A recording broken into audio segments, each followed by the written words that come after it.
दोस्तों हम class 10th का एक इम्पोर्टेंट सवाल लेकर आए हैं। तो आपको चलिए इस पे आपको इम्पोर्टेंट सवाल देखने को मिलेगा दोस्तों। तो चलिए चैनल पे नए होंगे तो मेरा चैनल को सब्सक्राइब कर दे और अंत तक वीडियो से ज़रूर जुड़े रहे। और जो भी दोस्तों साधारण ब्याज का अभी तक सवाल नहीं सीखे तो इस वीडियो में ज़रूर सीख लीजिएगा। और जो भी दोस्तों 10th में पढ़ते हैं उनको ज़रूर शेयर कर दें, क्योंकि इम्पोर्टेंट सवाल है, आपका पूछा जाता है दोस्तों। देखिए आपका सवाल क्या बोल रहा है, हम सवाल पे चलते हैं। तो चैनल को सब्सक्राइब नहीं किए तो जल्दी सब्सक्राइब कर दे और दोस्तों के साथ शेयर करना ना भूलें।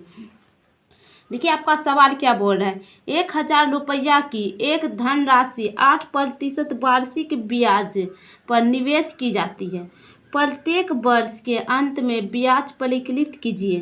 प्रत्येक वर्ष में कितना ब्याज लग रहा है वही परिकलित मतलब ज्ञात करने के लिए बोल रहे हैं। परिकलित कीजिए, क्या यह ब्याज एपी बना सकते हैं? वो जो निकलेगा ब्याज वो एपी बनाते हैं तो 30 वर्ष के अंत में ब्याज परिकलित कीजिए। मतलब 30 वर्ष दिया है, उसका ब्याज परिकलित करने के लिए बोल रहा है। तो आपको साधारण ब्याज वाला सूत्र आना चाहिए इसके लिए, तब आपका सवाल बन जाएगा। देखिए आपका रुपया दे दिया है, कितना रुपया दे दिया है आपका, कितना 1000 दे दिया है। और आपका धनराशि 8% दे दिया है, यानी कि आर दे दिया है आपका धनराशि, जिसको बोलते हैं आर दे दिया है 8%। और वर्ष टाइम कितना दे दिया है, समय। वर्ष को हम समय भी बोलते हैं, समय को हम टी से सूचित करते हैं। टी कितना दे दिया आपका 30 वर्ष। आपका धनराशि दे दिया है आर, इसी को सूचित करते हैं। ये सब आपको दिया हुआ है, यहाँ पे लिखेंगे। इसलिए साधारण ब्याज का सूत्र होता है साधारण ब्याज, मतलब साधारण ब्याज का है तो साधारण ब्याज ही लिखेंगे। साधारण ब्याज बराबर सूत्र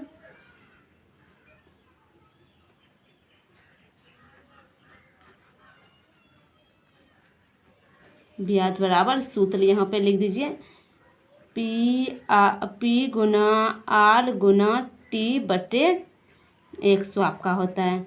आपको पते हैं पी आपका डेट हो गया, रुपया हो गया, आर आपका धनराशि हो गया, टी आपका समय हो गया।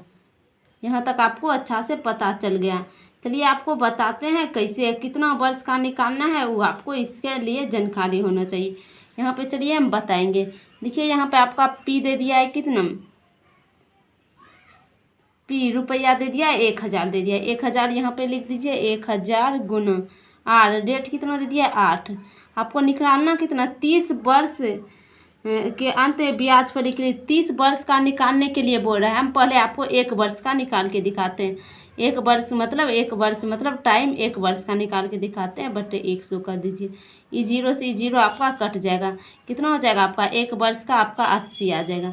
1 वर्ष का 80 आ जाएगा। ऐसे ही आप 2 वर्ष का निकाल सकते हैं, 3 वर्ष 4 वर्ष ऐसे करके निकाल सकते हैं। यहाँ पे सिर्फ वही रहेगा, यहाँ पे 1 वर्ष की जगह पे 2 वर्ष दे सकते हैं। 3 वर्ष का निकालना है 3 वर्ष दे सकते हैं, 4 वर्ष का निकालना है तो 4 वर्ष दे सकते हैं। ये कितना वर्ष का निकला, 1 वर्ष का। हम 2 वर्ष का निकाल के दिखाते हैं ऐसे ही। फिर क्या करना है, 1000 यहाँ पे लगा देना है आपको, गुना आपको जो रेट दिया है 8%, 8 दे देना है। टाइम आपको कितना वर्ष का निकालना है, 2 वर्ष का, 2 दे दिए। यहाँ पे आपका दीजिए नीचे 100। अभी दोनों को गिनना कीजिए, 16 गुना 10 कितना हो जाएगा 160। ये आपका 2 वर्ष का निकल गया। ऐसे आप 3 वर्ष 4 वर्ष 5 वर्ष ऐसे ही निकाल सकते हैं आप। हम 30 वर्ष को आपको निकाल के दिखाते हैं। 30 वर्ष का आपको क्या करिएगा, पी आर गुना टी वैसे ही रहने दीजिएगा। तो आपको पी का मान 1000 दिया है, कर दीजिए 1000 गुना, फिर 8% दिया, 8 कर दीजिए। 30 वर्ष का निकालना है तो 30 लिख दीजिए। जितना वर्ष का निकालने बोलेगा उतना वर्ष का। आपको 1-2 वर्ष का निकाल के दिखा दिया। आप ऐसे 3 4 5 6 जितना तक आपको निकालने बोलेगा उतना तक निकाल सकते हैं।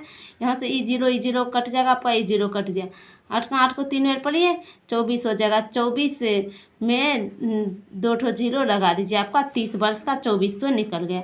यहाँ तक आपको अच्छा से जानकारी हो गया कैसे साधारण ब्याज निकाल के आपको ये निकालना है। और यहाँ पे आपको प्रथम पूछेगा तो देखिए प्रथम पद आपको, यानी कि प्रथम पद पूछ जाएगा, एपी बना सकती है तो प्रथम पद आपका यहाँ पे हो जाएगा। प्रथम पद को हम ऐसे सूचित करते हैं तो आपका कितना हो जाएगा, जो पहला वाला निकला है देखिए 80 निकला है, 80 कर दीजिए। और द्वितीय पद पूछेगा, द्वितीय पद को हम A2 से सूचित करते हैं, इसको A1 कर दीजिए।